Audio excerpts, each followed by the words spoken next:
किसी ने बड़े कमाल की बात कही है कि बिना मकसद की जिंदगी उस कोरे लिफाफे की तरह होती है जिस पर अगर पता ना लिखा हो तो वो कहीं नहीं पहुंचता। हाय गाइस, मेरा नाम है आरजे कार्तिक और आपके लिए एक छोटी सी कहानी। ये कहानी गांव के एक मुखिया जी की, जिन्हें लोग बुद्धिमान मानते थे, ज्ञानी मानते थे, बहुत दूर दूर से समस्याओं का समाधान लेने के लिए आते थे। लेकिन मुखिया जी का अपना बेटा उनकी वैल्यू नहीं करता था। उसे लगता था कि पापा दिन भर ज्ञान देते रहते हैं। मुखिया जी ने बहुत समझाया कि बेटा काम धंधे पर फोकस करो, बिजनेस पर ध्यान दो, लेकिन बच्चे को सिर्फ और सिर्फ पैसा उड़ाना था। उसे लाइफ से कोई लेना देना नहीं था। मुखिया जी समझ नहीं पा रहे थे कि क्या करें। फिर एक दिन उन्हें याद आया कि उन्होंने बहुत पहले एक खजाना जंगल में पहाड़ पर जाकर के गाड़ दिया था। उस खजाने को मंगवा लेते हैं, बच्चे का कुछ हाल ठीक हो जाएगा। लड़के को बुलाया और कहा कि सुनो, एक बैग दे रहा हूं, इस बैग में कुछ सामान है, इस सामान को देखो और यात्रा पर निकल जाओ।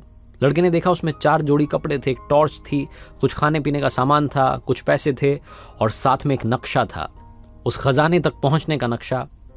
मुखिया जी ने बच्चे को बता दिया कि बेटा ये खजाना है, बहुत पहले मैंने गाड़ा था, सारी बात उसको बता दी, लेकर के आ जाओ। लड़के को जिंदगी में पहली बार लगा कि पिताजी ने काम की बात करी है और पहली बार उसने पिताजी के पैर छू लिए कि प्रणाम, लेकर के आता हूं। लड़का निकल गया। उसके सामने वो गोल था कि खजाना लेकर के आना है। बहुत दूर उसे यात्रा करनी थी। मौसम बदलते रहे, लड़का चलता रहा। कब दिन हफ्तों में, हफ्ते महीनों में बदल गए, उसे पता नहीं चला। तरह तरह के लोगों से उसका सामना हुआ। कुछ ने उसे लूटने की कोशिश की, कुछ ने धोखा देने की कोशिश की, कुछ ने मदद करने की कोशिश की। दुनियादारी क्या होती है उसको समझ में आने लगी। लेकिन उसे तो खजाना लेना था। वो निकल पड़ा था उस यात्रा के लिए। आंधी तूफान सबका सामना करते हुए पहुंच गया पहाड़ की चोटी पर। उस नक्शे के मुताबिक वहां पहाड़ की चोटी पर एक पेड़ था, पेड़ के नीचे खजाना था। लड़के ने जमीन खोदना शुरू किया लेकिन कुछ नहीं मिला। 3-4 दिन तक वहां रहा, हर पेड़ के नीचे जमीन खोदने की कोशिश की, कुछ नहीं मिला।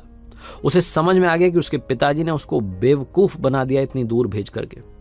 उसको मनी मन गुस्सा आ रहा था अपने पापा पर। उसे लग रहा था कि जाकर के लड़ाई करूंगा, लेकिन अभी क्या करे, अभी तो लड़ाई कर नहीं सकता था, वापस जाना था। पहाड़ उतरना शुरू किया। उसके पास में पैसे खत्म हो चुके थे। उसका तो दिमाग खराब हो चुका था कि क्या निकला इस यात्रा का, मतलब कुछ नहीं निकला। इतनी दूर आ गया, पैसे खत्म हो गए, सब कुछ, अब कैसे पहुंचूंगा वहां तक।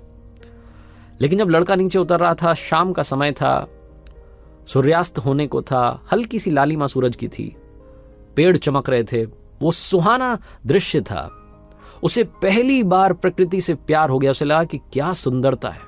जब नीचे उतर रहा था पहाड़ से, तो उस पहाड़ को एंजॉय करते, उस यात्रा को एंजॉय करते हुए आ रहा था। पहाड़ के नीचे नदी बह रही थी, वहीं पर रुका रात में। नदी किनारे रुकने का एक अलग माहौल था, एक अलग मजा था।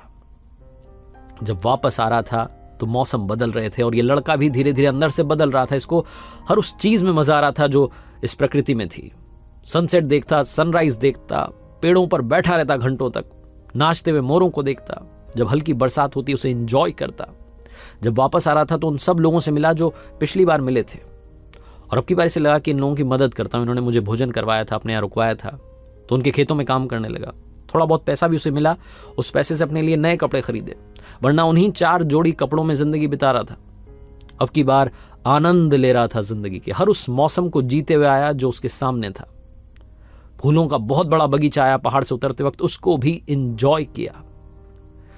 जब लड़का गया था तो 8-10 महीने लगे थे, लेकिन जब आया तो 1.5 साल लग गए। इसको जब पहुंचने लगा गांव अपने, तो इसे रियलाइज हुआ कि इसने कितना ज्यादा समय इस यात्रा में दे दिया।